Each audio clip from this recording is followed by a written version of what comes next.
की आवश्यकता होती है, कारण कि इसमें सबका पार्टिसिपेशन होना जरूरी है। पार्टिसिपेशन होने से जीव का पुरुषार्थ आगे बढ़ता है, इन्वॉल्वमेंट बढ़ता है, सोच बढ़ती है, यत्न बढ़ता है। कुछ लोग बोलते हैं, बाकी चुपचाप सुनते हैं। तो सुनने में और फिर हम विचार करके बोलता है, उसमें बहुत बड़ा अंतर पड़ जाता है। सब लोगों को ध्यान कराने के लिए कहा जाता है, उसका कारण भी यह है कि पार्टिसिपेशन बढ़े, सबका इन्वॉल्वमेंट हो, सब उसके साथ जुड़े, साइलेंट नहीं रहे। साइलेंट में क्या वो कर रहे हैं, क्या नहीं कर रहे हैं, कुछ पता नहीं लगता है। इन्वॉल्वमेंट होना जरूरी है, इसलिए चर्चा की आवश्यकता होती है। मार्ग तो अत्यंत संक्षिप्त ही है, शब्दातीत ही है।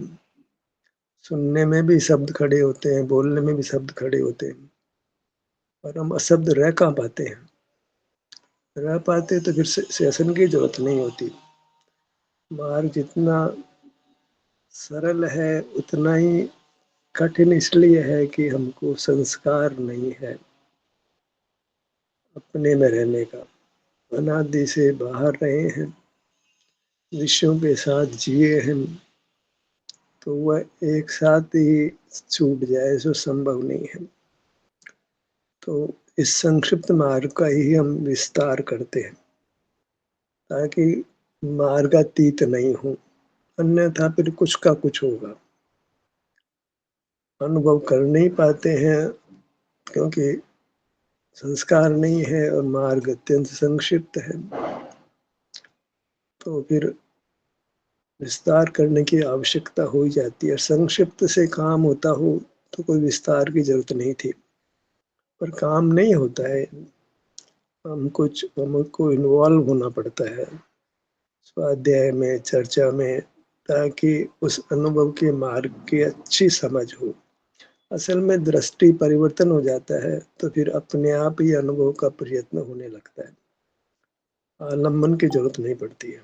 दृष्टि बदली, सब दृष्टि बदल जाती है। अनुभव से दृष्टि बदलती है और एक स्वाध्याय के जरिए भी दृष्टि बदलने का एक आधार बनता है। दृष्टि तो अनुभव से बदलती है, पर उसकी प्राथमिक भूमिका बन जाती है अनुभव की। एक आधार खड़ा होता है अनुभव करने का। बार बार जब हम बोलते हैं, सुनते हैं, पढ़ते हैं कि बाहर सुख नहीं है, सुख तो हमारा ही स्वरूप है। तरसरे आवत जाते सिल पर होत निशान, बार बार उसी चीज का विस्तार किया जाता है, अन्यत्र बुद्धि नहीं चलती है, तो फिर वो कार्य भी होने लगता है। जैसे ध्यानाभ्यास में अंगों का नाम सुनते हैं तो अंगों पे ध्यान आता भी है। हालांकि सुनना इंद्रिय ज्ञान है, हम भी अंगों का नाम बोलते हैं तो वो भी एक वचन बल है, विचार पूर्वक है, ज्ञान पूर्वक वचन है। तो ज्ञान भी है इंद्रिय ज्ञान भी है, बोल भी रहे हैं, विचार भी कर रहे हैं। ये सब बोलना, सुनना, पढ़ना, विचार करना, ये सब कुछ समय तक चलेगा, इतना हमको धैर्य रखना पड़ेगा। जबरदस्ती इनको रोकने से रुकेंगे नहीं ये। विचार भी आएगा, सुनेंगे भी, पढ़ेंगे भी, लिखेंगे भी। जबरदस्ती एक साथ मोक्ष नहीं हो जाएगा, धीरे धीरे ही स्वरूप में स्थिरता होगी। तो ये सब बातें चलने वाली है। संक्षिप्त तो अबोला है, बोलते ही तो ज्ञान खड़ा हो जाता है, सुनते ही ज्ञान खड़ा हो जाता है, पढ़ते ही ज्ञान खड़ा हो जाता है, और कोई उपाय नहीं है। हमें बस दृष्टि बदलती है अनुभव से और पढ़ने, सुनने, लिखने से, अधिगम से, निसर्ग से और देशना से। अधिगम से हम दोनों प्रयोग करते हैं, अपने ध्यान को अपने अंगों पर भी लाते हैं और देशना का भी प्रयोग करते हैं। तो देशना बोलने रूप, सुनने रूप, पढ़ने रूप, लिखने रूप है। स्वाध्याय के अनेक प्रकार है, देशना माने स्वाध्याय।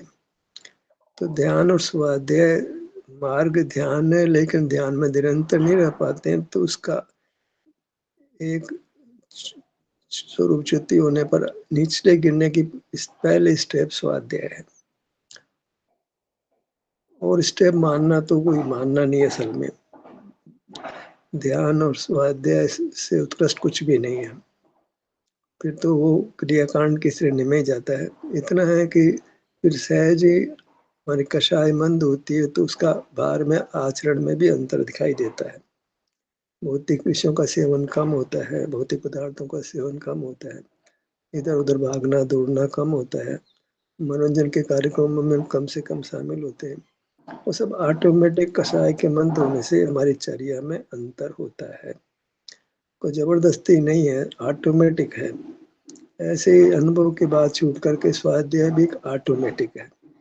फिर स्वाध्याय के बाद अनुभव भी ऑटोमेटिक है। सब कुछ बदलता जाता है। जब एक बार दृष्टि बदल जाती है, अपना एहसास हम कर लेते हैं, वो हमको निराकुलता लगती है, निराकुलता की पहचान हो जाती है। फिर ये विश्वास जगता है कि सुख का स्रोत अपना आभ्यंतर मूर्त शरीर ही है, उसका एहसास करना ही है। तो फिर उसका एहसास करते हैं और एहसास नहीं कर पाते हैं, तो इस स्वाध्याय में भी आते हैं कुछ अशुभ प्रवृत्ति भी रहती है। कोई ये कहे कि साहब अशुभ प्रवृत्ति छूट गई है, सो बात भी नहीं है। सभी कुछ चलता है, पर यह है कि अनुभव बढ़ता जाए और बातें कम होती जाए, शुभ अशुभ प्रवृत्ति कम होती जाए। अभी तो अनुभव से छूटकर स्वाध्याय ये शुभ प्रवृत्ति है, फिर अशुभ प्रवृत्ति भी होती है, नहीं चाहने पर भी होती है। सुना तो हम स्वाध्याय चाहते हैं, न हम वास्तव में अशुभ प्रवृत्ति चाहते हैं, तो भी वो होने वाला वो भी होगा, उसके हमको सहन करना होगा, सहिष्णु होना पड़ेगा। अपने विकार के प्रति भी हमको सहिष्णु होने के अलावा कोई चारा नहीं है। अभी विकार ने अपने जीवन में स्थान लेना है, जबरदस्ती इसका हटाए तो हटेगा नहीं। दृष्टि बदल करते हैं तो अपने आप ही फिर विकार कम होता जाता है, निर्विकारता बढ़ती जाती है। तो अनुभव भी करते हैं और दृष्टि को साफ भी करते हैं, समझ को साफ भी करते हैं। वह साफ अनुभव से भी होती है और स्वाध्याय से भी होती है। स्वाध्याय को सर्वथा नहीं नकार सकते हो। स्वाध्याय को नकारना देश ना कोई नकारना है। तो मार्ग में तो देशना भी बहुत जीवों को कारण बनती है। देशना मन विस्तार करना, जहाँ अनुभूति है तो संक्षिप्त, इसके बाद जो भी विस्तार ही है, फिर वो अनुभव से छूटे तो फिर अनुभूति का विस्तार ही है। तो विस्तार तो होगा, क्योंकि अनुभव में नहीं रह पा रहे हैं। तो विस्तार के सारे ही हम अनुभव अपनी समझ को और अधिक निर्मल करते हैं, ताकि दृष्टि को और अधिक निर्मल करते हैं, ताकि स्वरूप में ठहरना सुगमता से हो, बलपूर्वक नहीं हो। बलपूर्वक नहीं काम करा सकते, क्योंकि अब ये कर्म का संबंध है, तो भीतर ऐसा सुख लगता नहीं है कि हम ठहर जाएं। तो जबरदस्ती नहीं चलेगी, समझ के बल पर ही हम अपन में ठहर पाएंगे। सुख के बल पर ठहर जाएंगे, सुख बनेगा नहीं, क्योंकि इतना कर्म का विपाक है कि हमको हमारा शरीर सुखद लगता नहीं है, तो हम कैसे ठहरे। सुखद लगने लग जाएगा तो बहुत आगे के गुण स्थानों में ये बात बनती है कि कर्म काफी कुछ छूट गया है, मुक्त हो गए, तो सुख व्यक्त हो गया, तो अपने में ठहरना आसान हो जाता है। पर प्राय हम जैसे जीवों को, जो कि सन्मार्ग जानकर उत्पन्न ही नहीं हुए हैं, अब नूतन सन्मार्ग हम जीवन में प्रकट करने का प्रयास कर रहे हैं, तो हम तो विपरीत धारणा के साथ ही जन्म लिया है। तो उस धारणा को हम अनुभव से भी ठीक करते हैं और स्वाध्याय से भी ठीक करते हैं, दोनों तरह से ठीक करते हैं। अभी निसर्ग अधिगम दोनों का सहारा लेते हैं। तो विस्तार है, स्वाध्याय वो विस्तार है, विस्तार तो होगा। क्यों होगा कि संक्षिप्त में हम नहीं कर पा रहे हैं। अपने अपने सब हृदय को हाथ लगा कर देखें, क्या वो अपने आप कितना अपने अनुभव में रह पाते हैं। ध्यान सत्र में जुड़ना ही स्वयं बताता है कि हम कमजोर हैं, क्योंकि वहाँ सुनना वो विस्तार ही है, बोलना वो विस्तार ही है। तो अभी विस्तार तो होगा, नहीं विस्तार होगा स्वरूप में ठहर नहीं पाएंगे, तो फिर अशुभ प्रवृत्तियां ही होगी या कोरा खाली क्रियाकांड होगा, उसमें कुछ भी सार नहीं है। हम तो चाहते हैं सत्र में केवल एक व्यक्ति बोले बाकी सुने, कुछ व्यक्ति का इन्वॉल्वमेंट हो, वो ठीक नहीं है। भले ही चर्चा किसी को अच्छी नहीं लगती हो, पर हम चाहते हैं कि हर व्यक्ति मुखारबिंद हो, कुछ अपना अनुभव शेयर करे ताकि उसका इन्वॉल्वमेंट बढ़े। इन्वॉल्वमेंट बढ़ेगा तो उसको मज़ा इंटरेस्ट आएगा, नहीं उसकी उपेक्षा हो जाती है, हमारे तो कोई सुनता ही नहीं है, हमको तो बोलने का अवसर ही नहीं मिलता है। अपनी भावनाओं को हर कोई व्यक्त करना चाहता है। तो एक सेशन ऐसा होना ही चाहिए जहाँ सब कोई क्रम से अपने मनोभाव को व्यक्त करे, उसका इन्वॉल्वमेंट, उसका पार्टिसिपेशन हो, वो भी लगे कि मैं भी ग्रुप का एक एक्टिव सदस्य हूँ, केवल उदासीन नहीं हूँ मैं सर, मैं भी एक सक्रिय पार्टिसिपेंट हूँ।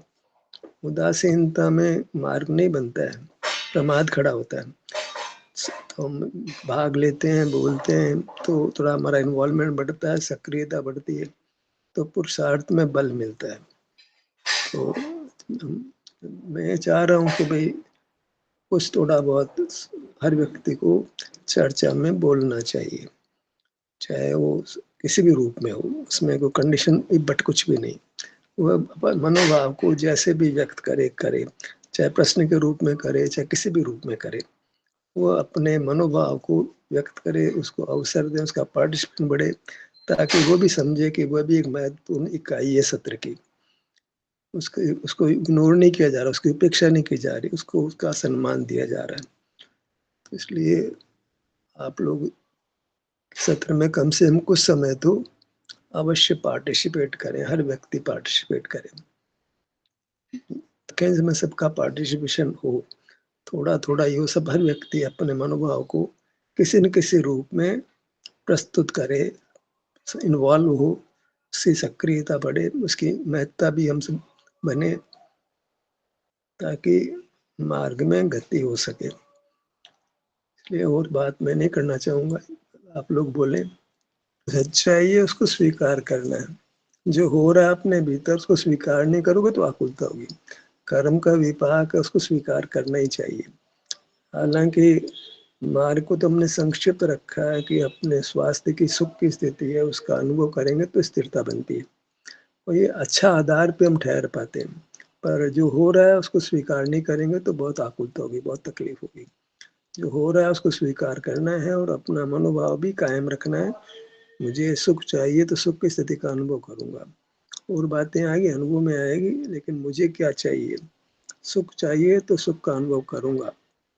सुख की स्थिति तो है, वेदना रहित स्थिति तो शरीर के अनेक भागों में है, उसको वृथा नहीं गंवाना है। बहुत ये भी दुर्लभता से ही है, नहीं तो रोग आदि परेशान या कष्ट बहुत शरीर में रहते हैं, तब तो शरीर को दुख की खान कहते हैं लोग। तो शरीर में सुख भी है, सुख की खान व्यक्त भी है, वो हमारा स्वरूप है, तो उसको इग्नोर नहीं कर सकते, उसको मुख्य करके चलना है। बाकी बातें हैं अनुभव में आती है, तो उसको मुख्य नहीं कर सकते। विवाह को कैसे मुख्य कर सकते हैं, विवाह अनुभव में आता है, पर उसको मुख्य नहीं करना है, मुख्य स्वभाव को ही करना है। नहीं होगी, स्वभाव के बल पर ही गति होती है, क्योंकि हम स्वभाव चाहते हैं, विवाह कोई नहीं चाहते। विवाह को तो हम अभाव चाहते हैं, विभाव नहीं चाहिए, स्वभाव चाहिए। स्वभाव निष्क्रियता है, वो आनंद की अनुभूति है, शब्दातीत है, क्रियातीत है। ज्ञान कार्य में कंपन आदि है, वो हमारा स्वरूप थोड़ी है। भाव कर्म औदेक भाव है, औदेक भाव का आश्रय, औदेक भाव अनुभव में आता है, आश्रय थोड़ी करते हैं। आता है उसका ना भी नहीं कर सकते हैं, पर उसको उसको उसको अनुभव में आता है, उसको अनुभव में आता है, इतनी बात है, बदलने बदलने की बात नहीं है। पर यह है कि हमारा ध्येय, हमारा साध्य साफ होना चाहिए। हम सुख चाहते हैं तो सुख का अनुभव करेंगे, सहज ही सुख को भोगेंगे, और उसी से सुख की पूर्णता होगी।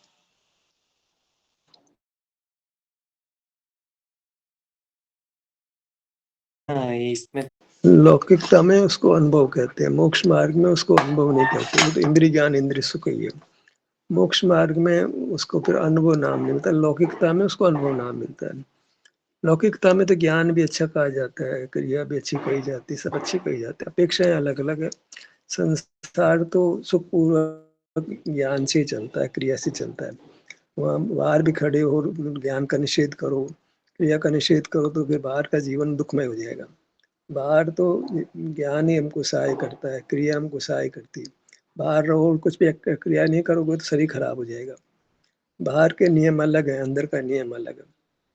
बाहर नहीं रहना ये अलग बात है, पर बाहर रहना तो बाहर के जीवन का भी कोई नियम है, वो ज्ञान और क्रिया से चलता है। तो उसका आप निषेध नहीं कर सकते हो। बाहर रहेंगे और ज्ञान क्रिया नहीं करेंगे तो बाहर की ज़िंदगी खराब हो जाएगी। तो बाहर में ज्ञान क्रिया को भी हमारे यहाँ व्यवहार नहीं कहा, उसको व्यवहार चारित्र कहा। तो वो अनुभव से अपने आप ही सही होता है, अलग बात है। तो अनुभव में तो सब समझ साफ हो जाती है कि बाहर रहना है तो बाहर का जीवन कैसा योगी का जीवन होता है। चला करके तो नहीं है, लेकिन बाहर में आ ही गए तो अपने आप विवेक काम करता है। योग्य क्रिया होती है। योग्य क्रिया माने उसमें ऐसा ही कुछ होता है जिससे कि हम लौट कर से अपने में आ सकें। पर अनुभव नाम बाहर में भी मिल रहा है, अंदर में भी मिल रहा है। बाहर वाले को शरीर नाम मिल रहा है, अंदर वाले को शरीर मिल न कह रहे हैं। तो नाम तो एक जैसे हो जाते हैं, पर दोनों अलग अलग है एकदम। बाहर का जीवन कुछ अलग है, अंदर का जीवन कुछ अलग है। अनुभव नाम तो बाहर वाले को भी मिल रहा है, लेकिन वो मोक्ष मार्ग में अनुभव नहीं है, वो तो इंद्रिय ज्ञान इंद्रिय सुख का ही प्रकार है दूसरा। स्वाध्याय भी संसार मार्ग ही है निश्चय से। तो स्वाध्याय भी संसार मार्ग ही है। देव दर्शन पूजन आदि सब संसार मार्ग में जाता है। पर बाहर रहेंगे तो फिर ये सब चीजें होती है ना। ये स्वाध्याय भी होता है, रात्रि भोजन नहीं होगा, और जो भी जीव रक्षा का परिणाम होगा, सब बातें बाहर में होगी। पर अनुभव में सब बातें नहीं होगी। अभी दोनों चीजें चलती है। अनुभव भी रहेगा, बाहर का जीवन भी रहेगा। जबरदस्ती हम बाहर के जीवन खत्म कर देंगे, वो जबरदस्ती का काम नहीं। समझ सही होगी तो धीरे धीरे धीरे धीरे ज्ञान की क्रिया की प्रवृत्ति कम होगी, अनुभव की प्रवृत्ति बढ़ेगी। एक साथ तो कुछ भी नहीं होता जी। एक साथ तो आप तो चाहते हो बीज लगाते हो फल आ जाए, तो आने वाले नहीं है ना। तो ऐसे ही है काम तो। जैसे कोई सिस्टम है उस हिसाब से होगा। आजीविका चाहिए तो आजीविका का अनुभव भी चाहिए, तब आजीविका मिलेगी ना, आजीविका नहीं मिलेगी बराबर। अनुभव भी गैदर करेंगे और आजीविका चाहिए तो उसको बुरा नहीं मानेंगे।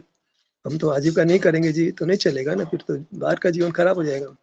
भले अशुभ परिणाम हो, अशुभ परिणाम को भी रखना पड़ेगा। अशुभ परिणाम को जबरदस्ती नहीं हटा सकते हो आप। संसार में रहना है, ग्रस्त अवस्था है, तो अशुभ परिणाम भी उपादेय कोटि में जाएगा, एक कोटि में नहीं जाएगा। अशुभ परिणाम उपादेय कोटि में जाएगा व्यवहार में। जीविका करना अशुभ परिणाम है, उपादेय बन जाता है व्यवहार में। नहीं करोगे जिंदगी खराब हो जाएगी। परिणाम करने योग्य है व्यवहार नहीं में। क्या कोई बोले नाम को उपादेय कर रहा हूँ, किसी को बुरा लग रहा है? जब बाहर रहे तो अशुभ को भी स्वीकार करना पड़ेगा। शुभ तो बहुत दूर रहा, अशुभ को भी स्वीकार करना पड़ेगा। सवाल ये है कि भाई कोई जबरदस्ती का काम नहीं है, अपना काम दृष्टि बदलने का है। मार्ग को समझ के तो धीरे धीरे मार्ग अपने आप आने लगता है। अनुभव पूर्वक मार्ग की समझ पैदा होती है, फिर अनुभव बढ़ता है। समझ का काम उतना नहीं रहता है, फिर असंयम भी रहता है, एकदम संयम भी रहता है जो रहेगा बाहर आने पर मूल में मार्ग शुरू होना चाहिए। शुरू होगा तो पूर्ण भी हो जाएगा। शुरू ही नहीं हो पाता ना मार्ग, तो शुरू ही नहीं हो पाता है। पहले नंबर पे ज्ञान स्वभाव भूल करके मार्ग शुरू नहीं करता वो, ज्ञान स्वभाव खड़ा करता है वो। इसको शरीर का एहसास करने का संस्कार हो गया ना, तो वो वही रास्ता निकाल लेता है। जिसको जैसा संस्कार बन जाता है वो रास्ता निकाल लेता है। वो चलते हुए भी संवेदन कर लेगा, खाते हुए भी कर लेगा, बोलते हुए भी कर लेगा। जिसको जो रस लग गया है ना, वो रस उसके जीवन में आए बिना नहीं रहता है। बस रस पैदा होना चाहिए, फिर सब चीजें सही ठिकाने पर आनी चाहिए, आ जाती है। एक रस पैदा हो कि शरीर के एहसास में सुख मिलता है ना, तो फिर सुख की ओर गति अपने आप होने लगेगी। खाते पीते खेलते चलते फिरते, ये नहीं कहते चलो फिरो, लेकिन वो ऑटोमेटिक चलते फिरते खाते पीते बोलते वो बीच बीच में आए बिना नहीं रहती है। जैसे माँ है, बच्चा स्कूल भी गया तो माँ को बच्चे की याद आती है। पत्नी घर में भी हो तो पति की याद आती है। ऐसी चीजें जो प्रिय होती है उसकी बात अपने आप बगैर याद आ जाती है।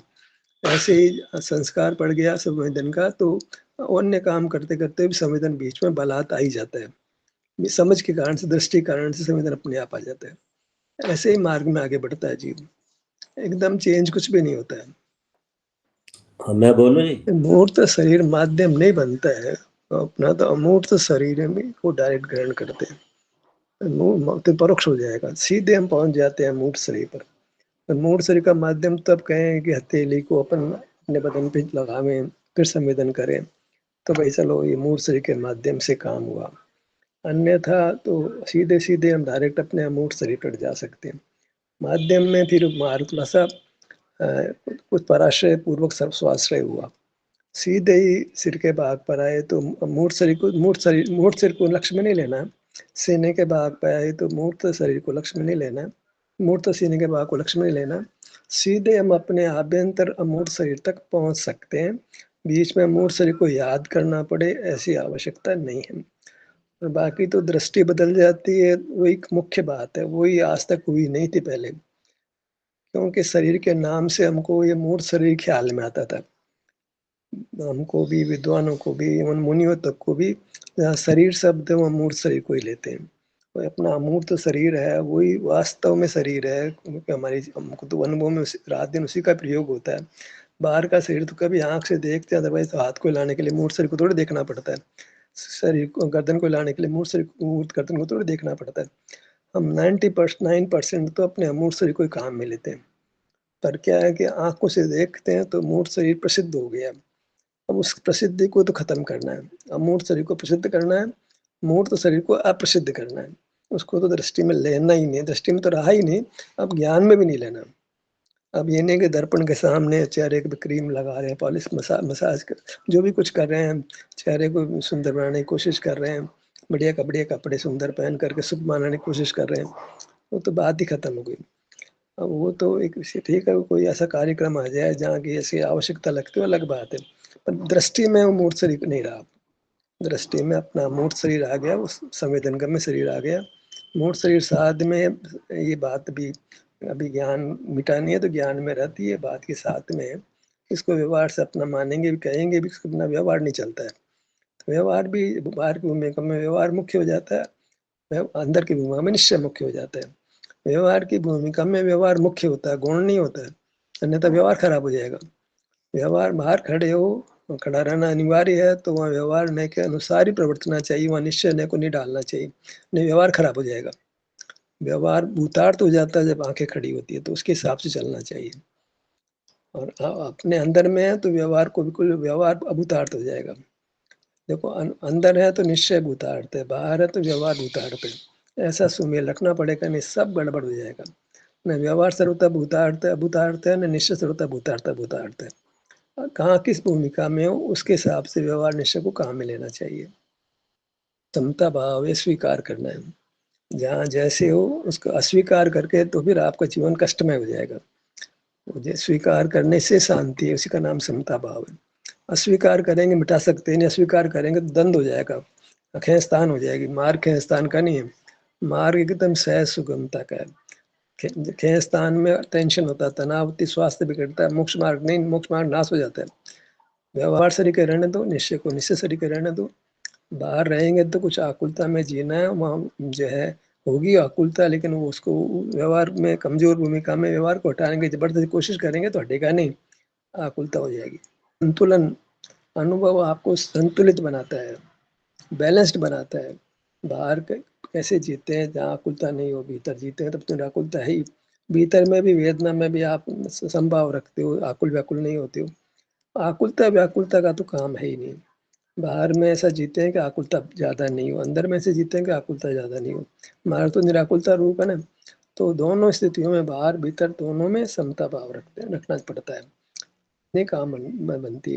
व्यवहार में व्यवहार भूमिका के लायक असंयम को भी स्वीकार करना पड़ता है, राग द्वेष को सबको स्वीकार करना पड़ता है, भय लोभ को भी रखना पड़ता है, सब रखना पड़ेगा बाहर में। तो उपादेय नहीं जान के भी रखना पड़ेगा, वहाँ तो व्यवहार में तो उपादेय होता है, नहीं तो वो आप करोगे कैसे उस काम को। व्यवहार में शुभ भाव उपादेय हो जाते हैं, निश्चय में तो उनको कोई स्थान है नहीं, अनुभव में तो अनुभव ही चाहिए। बाहर में, बाहर खड़े रहना मत कर तो फिर तो निश्चय की बात ही नहीं है।